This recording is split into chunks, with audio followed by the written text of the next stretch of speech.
Meskipun ada susah,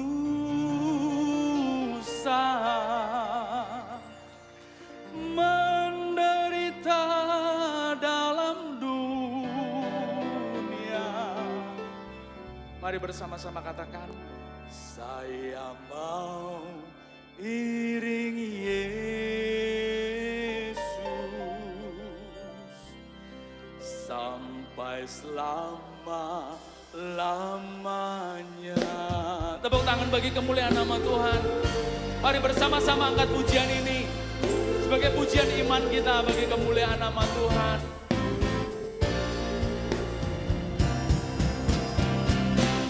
Saya mau iringi Yesus, saya mau iringi Yesus sampai selama-lamanya. Sekali lagi, saya mau iringi Yesus, saya mau iringi Yesus. Amin. Saya mau iringi Yesus sampai selama-lamanya dengan tulus. Meskipun ada susah, meskipun ada susah, menderita dalam dunia, saya mau iringi Yesus sampai selama-lamanya. Biar musik alunkan pujian ini bagi Tuhan.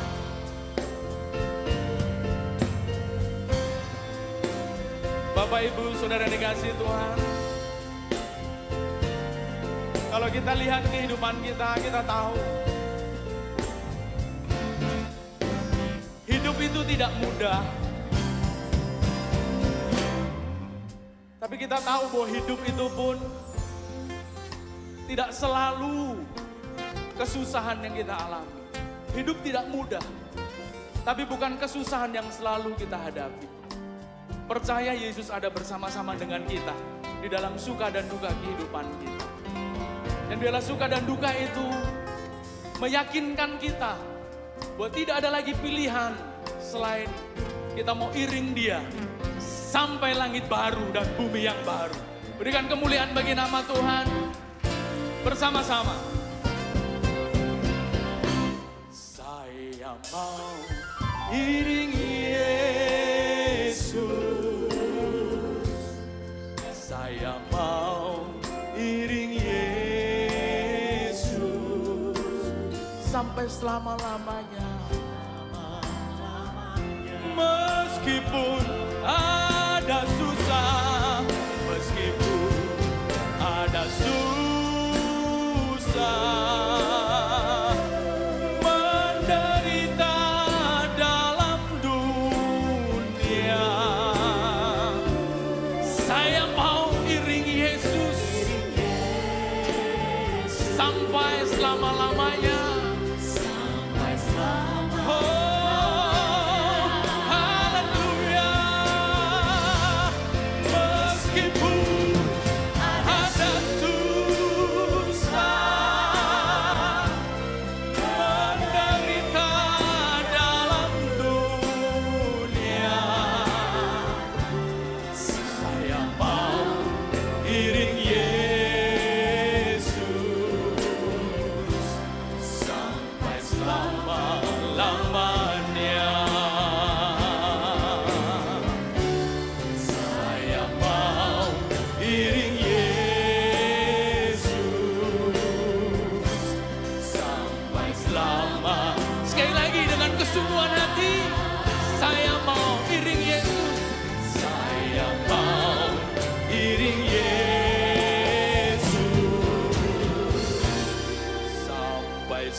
Selamat malam saudaraku yang terkasih dalam Tuhan. Mari kita sebelum mendengarkan firman Tuhan pada kesempatan ibadah tengah minggu malam hari ini, kita akan berdoa lebih dahulu.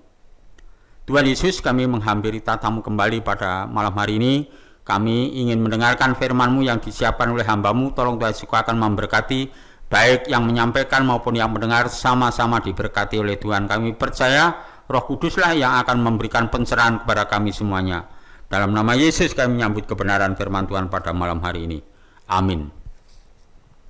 Saudaraku yang terkasih dalam Tuhan, mari kita akan membuka Alkitab kita dari 1 Samuel pasal yang ke-30. Saya ulang, 1 Samuel pasal yang ke-30 ayat 1 sampai ayat 6. Saya akan membacakan dari mimbar, saudara akan menyimak dari Alkitab saudara masing-masing. Berikut itu dengan judul Siklag terbakar, pembalasan Daud kepada orang Amalek. Ketika Daud serta orang-orangnya sampai ke Siklag, pada hari yang ketiga, orang Amalek telah menyerbu tanah Negeb dan Siklag.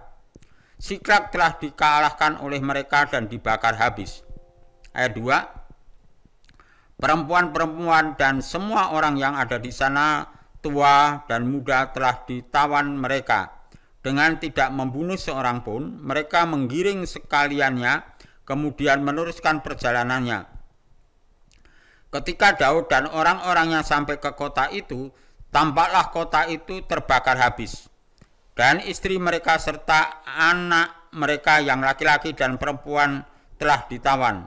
Lalu menangislah Daud, rakyat yang bersama-sama dengan dia itu dengan nyaring, sampai mereka tidak kuat lagi menangis. Juga kedua istri Daud ditawan, yakni Ahinoam perempuan Yisrael dan Abigail bekas istri Nabal orang Karmel itu. Dan Daud sangat terjepit karena rakyat mengatakan hendak melempari dia dengan batu. Seluruh rakyat itu telah pedih hati masing-masing karena anaknya laki-laki dan perempuan, tetapi Daud menguatkan kepercayaannya kepada Allahnya. Dari bacaan firman Tuhan pada kesempatan malam hari, firman Tuhan saya beri tema dengan judul yaitu berbuah di masa sulit. Ya. Dalam kondisi seperti ini, bagaimana kita bisa berbuat atau berbuah di masa-masa yang susah seperti kita alami pada akhir-akhir ini. Nah, dari pembelajaran bacaan ini, Daud mengalami suatu kesulitan yang luar biasa. Karena apa? Rakyat dan Daud menangis karena apa yang akan diharapkan, apa yang akan ditempati, yaitu Negeb dan Siklag itu sudah dihabiskan oleh orang Amalek, sehingga dia mengalami satu kehidupan yang terjepit. Sehingga kenapa? Anak laki-laki dan perempuan pada ditawan dan mereka menangis. Itu keadaan Daud yang mengalami satu kesulitan. Tapi dalam keadaan seperti itu Daud menjadi berkat bagi orang lain. Demikian juga dalam kehidupan kita sebagai orang percaya dalam kondisi yang seperti ini, baik secara ekonomi, baik secara kesehatan kita terbatas dan keadaan kita juga terbatas, tidak bisa kemana-mana, tapi bagaimana kita tetap bisa menjadi berkat atau menjadi buah bagi orang lain, sehingga orang lain itu merasakan dampak daripada kehidupan kita sebagai orang percaya. Paling tidak kita menemukan 3 hal rahasia yang dilakukan masa Daud mengalami yaitu hidup yang terjepit pada saat itu. Yang pertama, menguatkan iman kepada Tuhan. Daud melakukan yaitu menguatkan iman kepada Tuhan. Mari kita lihat di dalam ayat 6. Dan Daud sangat terjepit karena rakyat mengatakan hendak melempari dia dengan batu. Seluruh rakyat itu telah pedih hati masing-masing karena anaknya laki-laki dan perempuan, tetapi Daud menguatkan kepercayaannya kepada Tuhan Allahnya. Nah ini, pada waktu keadaan Daud terjepit, apa yang dilakukan? Karena Daud akan dilempari batu, karena hukum pada zaman itu orang Yahudi yang merasa orang itu bersalah akan dilempari batu. Termasuk Daud, anggapan orang-orang saat itu Daud mengalami satu kesalahan, mengalami satu kekeliruan, maka akan dilempari oleh batu. Tetapi Daud apa yang dilakukan? Dia tidak melawan komen dengan orang-orang yang akan melempari batu, tapi justru Daud di dalam ayat 6 yang terakhir, saya baca ulang. Tetapi Daud menguatkan kepercayaannya kepada Tuhan Allahnya. Maka saya ambil poinnya, Daud menguatkan imannya kepada Tuhan. Bagaimana cara menguatkan imannya dengan Tuhan? Mari kita lihat di dalam ayat 7 dan 8. Lalu Daud memberi perintah kepada Imam Abiatar bin Ahimelek, bawalah epod dan kepadaku. Maka Abiatar membawa epod itu kepada Daud. Kemudian bertanyalah Daud kepada Tuhan, katanya, haruskah aku mengejar gerombolan itu akan mendapatkan mereka kususul? Dan ia berfirman kepadanya, kejarlah semua, sesungguhnya engkau akan dapat menyusul mereka dan melepaskan para tawanan. Nah, cara Daud yang pertama apa? Menguatkan iman kepada Tuhan. Tapi yang kedua, sebelum dia melakukan menyusul musuh itu, apa yang dilakukan Daud? Dia bertanya kepada Tuhan. Artinya ada komunikasi dengan Tuhan. Apa yang harus dilakukan? Dia komunikasikan kepada Tuhan. Demikian juga dalam keadaan yang seperti ini, kita tidak bisa berbuat apa-apa, tetapi kita bertanya kepada Tuhan sebagai orang percaya, apa yang harus kita lakukan dalam kondisi seperti ini. Apakah kita tetap menunggu di rumah saja, atau kita dapat melakukan hal-hal yang lain supaya permasalahan ini lepas daripada kita. Salah satu contoh yang dibuat oleh Daud yaitu apa? Bertanya kepada Tuhan bagaimana cara untuk keluar daripada permasalahan yang dilakukan kepada Tuhan. Yaitu berdoa dan mendengarkan firman Tuhan. Itu cara yang dilakukan oleh Daud. Daud berkomunikasi dengan Tuhan dengan cara berdoa dan mendengarkan firman Tuhan. Bagaimana cara mendengarkan firman Tuhan? Salah satu bentuk mendengarkan firman Tuhan adalah apa? Membaca Alkitab atau memuji Tuhan. Mungkin saudara yang suka memuji Tuhan atau menyanyi, boleh saudara di rumah bersenandung dengan lagu-lagu atau mendengarkan lagu-lagu rohani. Itu sama dengan mendengarkan firman Tuhan, karena kebanyakan pujian-pujian itu mengutip daripada ayat-ayat firman Tuhan yang ada di Alkitab. Itu yang perlu kita lakukan pada masa-masa yang seperti ini supaya kita berbuah di masa yang sulit. Terus apa yang dilakukan? Poin yang kedua supaya kita berbuah di masa yang sulit, kita harus maju pantang menyerah, ya. Kita tidak pantang menyerah atau putus asa menghadapi permasalahan yang seperti ini. Mari kita lihat di ayat yang ke-9 dan ke-10. Ayat yang ke-9 dan ke-10. Lalu pergilah Daud beserta ke-600 orang yang bersama-sama dengan dia, dan sampailah mereka ke sungai Besor, sementara orang-orang yang mau tinggal belakang berhenti di sana. Saya tertarik dengan kata lalu pergilah Daud. Artinya dia tidak nunggu di suatu tempat yang mereka akan dilempari, tetapi dia justru terus melakukan perjuangan bersama orang-orang yang mengikuti Daud. Ayat 10. Maka Daud melanjutkan pengejaran itu beserta 400 orang dan 200 orang yang terlalu lelah untuk menyeberangi sungai Besor itu berhenti di sana. Nah, dia membawa teman-teman atau pasukannya, ada yang 200, ada yang 400, terus maju untuk menyusur sampai ke sungai Besor. Ini sangat luar biasa. Artinya Daud dalam kondisi yang seperti itu, yang kondisi terbatas, tetapi dia tetap tidak mau menyerah, putus asa di tengah jalan, tetap terus dia maju bersama dengan Tuhan. Nah, ini artinya kita harus ulet menghadapi masalah seperti ini, kita harus tekun. Itulah yang perlu kita dapatkan dalam firman Tuhan ini. Mari kita akan membuka di dalam Yakobus. Firman Tuhan yang lainnya mengatakan Yakobus 1. Di dalam Yakobus pasal 1 ayat 2 sampai ayat ke-4.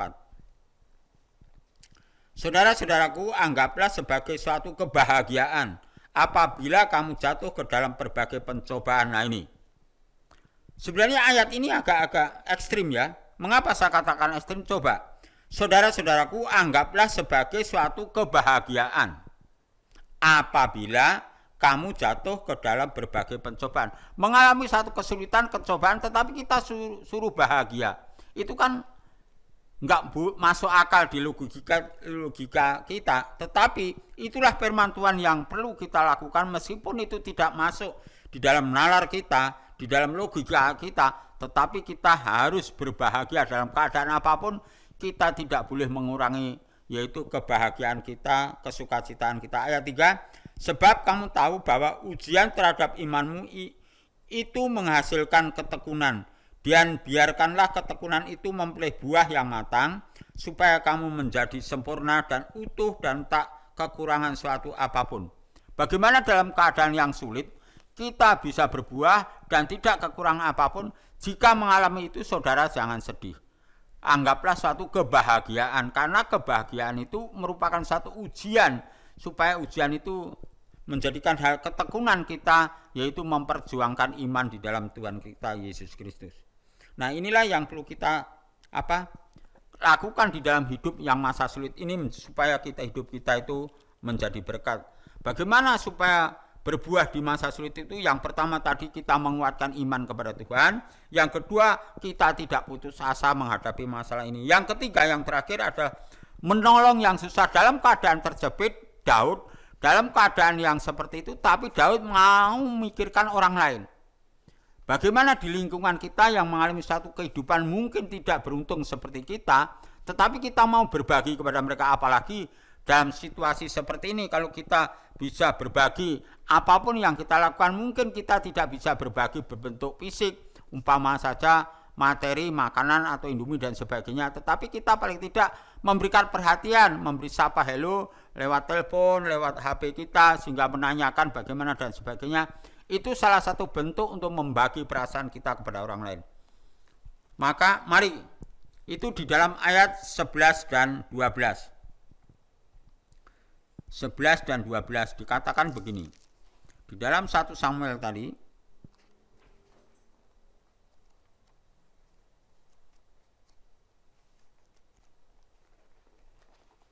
Satu Samuel pasal yang ke-30 ayat 11-12 dikatakan begini. Kemudian mereka seorang Mesir di padang lalu membawanya kepada Daud. Mereka memberi dia roti, lalu makanlah ia. Kemudian mereka memberi dia minum air dan memberikan kepadanya sepotong kue ara dan 2 buah kue kismis. Dan setelah dimakannya ia segar kembali, sebab ia tidak makan dan minum selama 3 hari 3 malam. Ini luar biasa. Dalam keadaan sulit seperti itu, tapi masih membagi roti kepada mereka-mereka. Karena apa? Karena mereka selama 3 hari sudah tidak makan, tidak minum. Dia memberikan air minum pada mereka dan sebagainya. Coba bagaimana kalau kita dalam keadaan terbatas, haus, mau beli air minum nggak bisa. Ada orang yang ngasih air minum meskipun itu segelas. Ya, segelas aqua umpama saja, itu rasanya luar biasa. Kita yang menerima senang, yang membagi juga senang. Karena apa? Dalam keadaan yang seperti itu, dia masih memikirkan dan membagi kepada kita yang sangat luar biasa. Inilah yang perlu kita teladani daripada sikap-sikap Daud dan teman-temannya di masa sulit, tapi masih mau membagi, yaitu kehidupannya supaya mereka menjadi orang lain menjadi senang. Nah, firman Tuhan ditegaskan lagi kembali di dalam kitab Ayub. Ayat yang terakhir, Ayub pasal yang ke-42. Ayub pas 42.